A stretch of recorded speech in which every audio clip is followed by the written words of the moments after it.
I've recently read Ralph Waldo Emerson's essay on self-reliance, and I took a bunch of quotes out of that essay, and I would like to bring them to you in this video and kind of talk about some of the main takeaways I took from the essay, because it was a very profound essay, and it is Ralph Waldo's Emerson's most famous essay, I believe. So we'll just get right into this and start off with the first quote I liked, which was, God will not have his work be manifest by cowards. He starts off very strong by saying, God will not have cowards manifest his work. It's called self-reliance. And he starts off strong with stating the fact that if you're going to be self-reliant, you cannot be a coward. You have to be confident in your abilities. Then we have the voices which we hear in solitude grow faint and inaudible as we enter into the world. I believe this is so true because a lot of the times when I give myself moments and times of solitude, the voice is loud inside, and then you get into a crowd, and it's like God is a funny way of putting you up with the circumstances you've been meditating on, and right when the thing I've been thinking about in solitude happens, I don't act as if I thought I should or thought I was going to when I was thinking over it in solitude. So yeah, that quote just hit me because I think it's so very true. Nothing is at nothing is at last sacred but the integrity of your own mind. The integrity of your own mind is what truly matters. You like they say, you got to look at yourself in the mirror at the night. You know you, and you know the integrity of your own mind. So uphold your integrity. There's no reason to cheat and lie and steal and do all these things because you yourself know who you are when you look in the mirror. It is easy in the world to live after the world's opinions. It is easy in solitude to live after our own. But the great man is he who is in the midst of the crowd, keeps his perfect sweetness, the independence of solitude. This is something that I've been trying to do for a while now, and it's very, very hard. But have the same mindset and mind in solitude as in a crowd. And a lot of wise people, I believe, talk about just getting away from it all for just a split second, but going inside of your head. And I definitely struggle with that. But another very wise person, I believe, comes here and states how essentially that is a very hard thing to do and a very amazing, and it takes a very great person to do that. The other terror that scares us from self-trust is our consistency, a reverence for our past act, our word, because the eyes of others have no other data for computing our orbit than our past acts, and we are loath to disappoint them. He also talks a lot about consistency in this essay, and talks about how consistency kills the great soul. I think he says later in this, yeah, with consistency, a great soul simply has nothing to do, which is crazy when you think about it, but so true. And for a while I've preached consistency is key, but he comes at it from a different angle, I believe, where it's be consistent in some things, but be careful you're not too consistent because you'll miss a lot of things. It's like when you go for a walk every day past the same sign, you get sign blind to that sign. And that's consistency can do that to you. So you need to change things up and always be looking at things with fresh eyes. And you know, Ralph Waldo Emerson also talks a lot about how one day you can have one opinion and the next day you have new information, so your opinion should change. You shouldn't feel stuck to your old ways because you said it in the past. You have new information, and the information is different now, so you have a different view, and you shouldn't be just stuck in your old ways because of consistency or some pride that you don't want to admit you were wrong. You have new information, so it only makes sense that your opinion is going to change.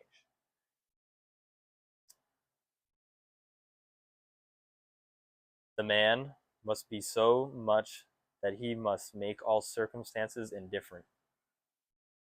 It's a very stoic observation, I believe. He talks about making external situations be indifferent to them because they are indifferent things. So he talks about Stoics in some of his writings, and you can definitely tell that he shares some same views and outlooks as a lot of people like Marcus Aurelius and Epictetus and Seneca and Musonius Rufus. The soul is no traveler. The wise man stay at home.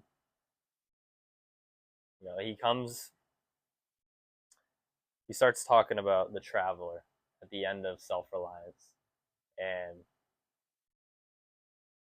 it hit me very hard because there's a quote in Marcus Aurelius' Meditations, and it talks about how you know people always try to get away from it all, and Marcus Aurelius talking himself says, and you do too.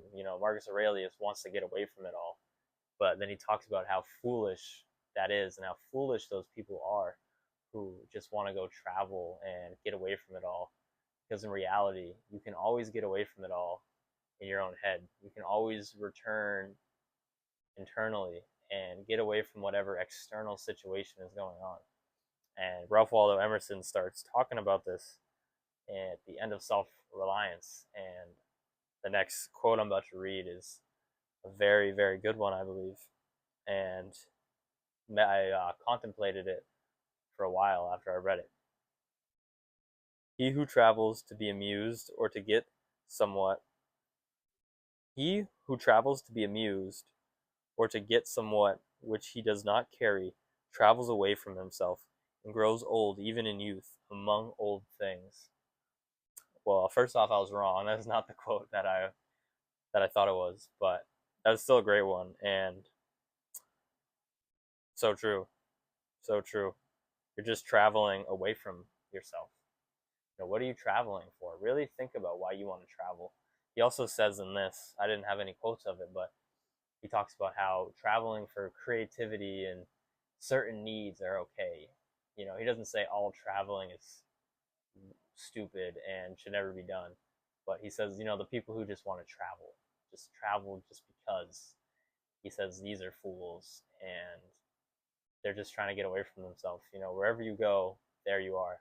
And the people who just want to travel and travel are just trying to run away from themselves. And I can't disagree with him. And then this is the quote I really like. Traveling is a fool's paradise. Our first journey discover to us the indifferences of places. At home, I dream that I am in Naples. At Rome, I can be intoxicated with beauty and lose my sadness. I pack my trunk, embrace my friend, embark on the sea, and at last wake up in Naples. And there beside me is the stern fact, the sad self, unrelenting, identical that I fled from. I seek the Vatican and the palaces. I affect to be intoxicated. My giant goes with me wherever I go. Traveling is a fool's paradise hit me very hard, and I very, very much like that quote. And he just talks about how, like I said, wherever you go, there you are. You want to be in Naples so bad, but when you wake up in Naples, finally there's that unrelenting sad self right next to you in the bed. And you thought it was all going to be better when you got to Naples. You thought that was the only thing wrong with you.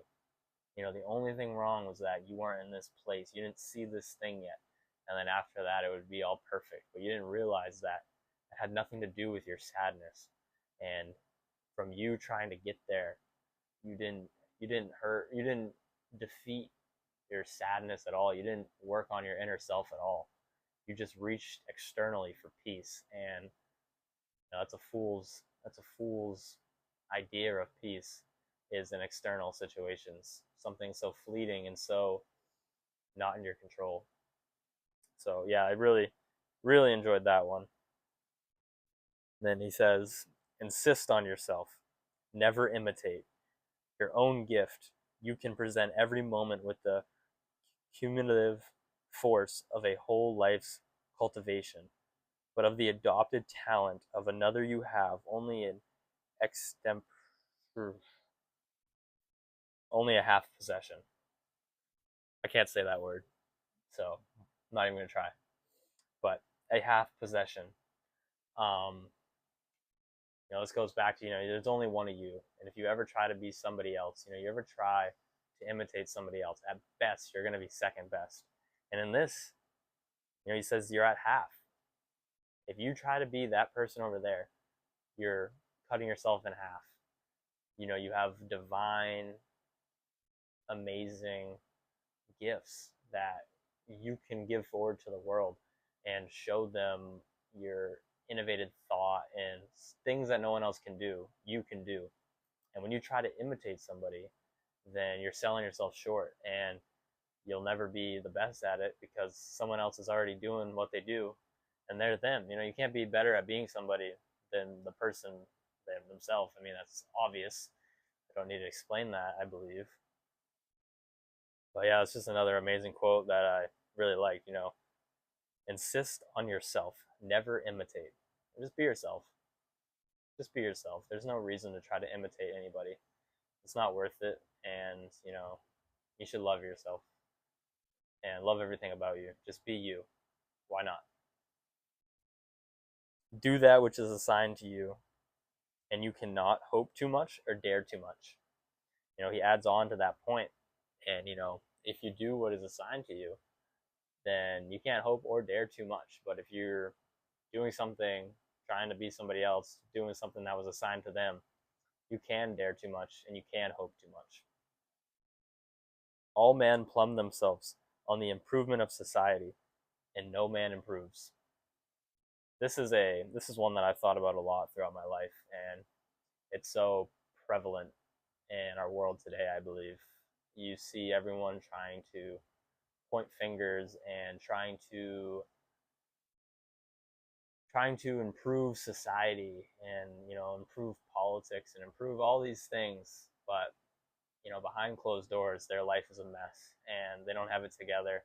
And if everyone in the world acted like they do, the world would probably burn, and you know like probably burn in like a week, with ever how their temper is, or just their daily habits, their work ethic, whatever it may be. You need to look at the micro before you can look at the macro. It's like Michael Jackson said, you gotta look at the man in the mirror. You gotta start with the man in the mirror, and then you can go outside, and then you can try to make a change. It's also like the Bible says with having a thorn in someone's eye. You try to tell that person, hey, you got a thorn in your eye, but meanwhile, you yourself have a thorn in your eye. Take the piece of wood out of your eye before you try to help your brother, before you try to help society. Improve yourself. That's something you do control. You don't control society, so don't start in a place you don't control. I believe it is good to be in politics and to try to improve society and improve all those things. It's not really my thing, but I do understand the importance of that. But you need to work on yourself first. You don't try to work on the macro before you work on the micro. He who knows that power is inborn, that he is weak because he looked for good out of him and elsewhere. Don't look for good outside of yourself. Good is internally, good is not externally. Nothing can bring you peace but yourself. Nothing can bring you peace but the triumph of principles. Like I just said, peace is internal. And the second one is very profound. The only thing that can bring you peace is the triumph of principles. You know, holding up to the word you give and the principles you set for yourself, your discipline. If you say, I'm not going to commit blank sin, do blank, and you do it, you are destroying your own peace of mind, because you're going back on your word, on things you said you were going to do. that are of utmost importance. And if you said you were going to do it at one point, then it's important to you. You know, you might have been thinking more clearly when you said you were going to do something. And then now you're not thinking clearly and you think this is the time to make a split second decision on if you're going to do it or not. Don't do that. When you're thinking clearly, make your decisions. And then when the time comes, you don't need to think. You can remember, I was thinking clearly then. This was the decision I made. While I'm not thinking clearly, I'm not going to try to make a decision. I'm going to go with the decision I've already made because I was in a clear headspace and I trust myself. No greater man are now than ever were. That's the last quote I have in here, and I like that one also a lot. You know, you think, with so many things we've gone in an upward direction. Creation, industrial, all these things, but and there's no greater men or woman that has ever lived now that has ever lived. And I thought about that, and that's everything's been going up. At least most things, like I was saying, like creative things, ease to do things. Like we have washing machines now. Back in the day, you had to like hang dry everything. Refrigerators, all those things. But in 2,000, 4,000, 6,000 years, there's there was probably better men back then than nowadays, and women. So it's kind of interesting to see, you know, some things were going up and other things feels like we're plummeting down. And yeah, that just made me think a little bit and kind of makes you think if we're going in the right direction. But I'll end that there. Maybe that makes you think, and maybe you can have a good time contemplating. There's the word, contemplating that.